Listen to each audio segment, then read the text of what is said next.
जब धरती पर धर्म और अधर्म के बीच युद्ध चरम पर था, ब्रह्मांड के संतुलन को बनाए रखने के लिए भगवान विष्णु ने नरसिम्हा अवतार लिया। हिरण्यकशिपु का अंत हुआ। पृथ्वी की गूंज से एक गुप्त पर्वत जागृत हुआ, जिसे नामपल्ली गुट्टा के नाम से जानते हैं। उसी क्षण धरती माता ने एक भविष्यवाणी की, जहां भगवान नरसिम्हा का क्रोध थमेगा, वहां एक रहस्यमयी शक्ति का बीज बोया जाएगा।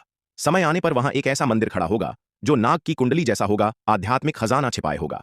जब श्रीकृष्ण ने यमुना में कालिया नाग को पराजित किया, तब नाग ने प्रार्थना की, हे प्रभु, मुझे मोक्ष दो, मुझे एक ऐसा स्थान दो जहां मैं शांत भाव से आपकी सेवा कर सकूं। श्रीकृष्ण मुस्कुराए बोले, नामपल्ली के पर्वत पर जा, वहां तेरा स्थान तय है। वहां तू अपनी कुंडली में लिपटा रहेगा, मेरी ऊर्जा वहां प्रकट होगी, तेरी कुंडली ही एक दिन मेरा मंदिर बनेगी। कालिया नाग उस पर्वत पर गया, एक गुफा में प्रविष्ट हो गया, जहां वह तपस्या में लीन हो गया।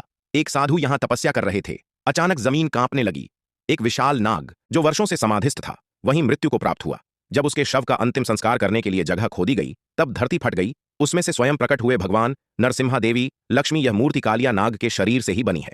तेलंगाना के इस पर्वतीय क्षेत्र में आज जो मंदिर स्थित है, नामपल्ली गुट्टा मंदिर, वह ऊपर से देखने पर एक नाग के शरीर जैसा दिखता है।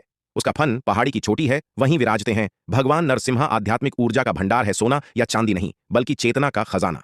गुफा के अंदर 5 चक्राकार कक्ष हैं, जो मानव जीवन के 5 तत्वों का प्रतिनिधित्व करते हैं: पृथ्वी, जल, अग्नि, वायु और आकाश। गुफा के सबसे अंदरूनी भाग में है एक दिव्य नागमणि, जो कभी कभी रात में 7 रंगों की रोशनी छोड़ती है। श्रीकृष्ण की बांसुरी की आवाज सुनाई दी है। देवी लक्ष्मी ने वहीं अपना दिव्य निवास स्थापित किया। भगवान नरसिम्हा के साथ स्थायी रूप से उस शक्ति केंद्र में स्थापित हो गईं। मंदिर में जो मूर्ति है, वह जीवित ऊर्जा है। भगवान नरसिम्हा की मूर्ति के पीछे एक छाया है, जो हर 12 साल में एक बार आकार बदलती है।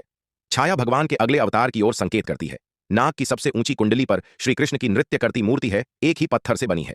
जब अलग कोण से देखते हैं, ऐसा लगता है कृष्ण हिल रहे हैं, नाच रहे हैं। मंदिर में प्रवेश करते ही एक दिव्य ऊर्जा का अनुभव होता है।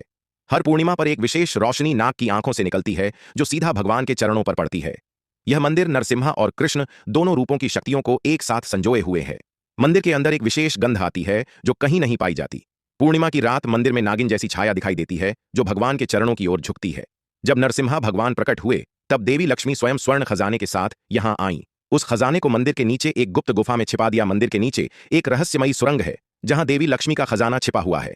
रातों में मंदिर के नीचे से सुनाई देने वाली ध्वनियां इस रहस्य को और भी गहरा बना देती हैं।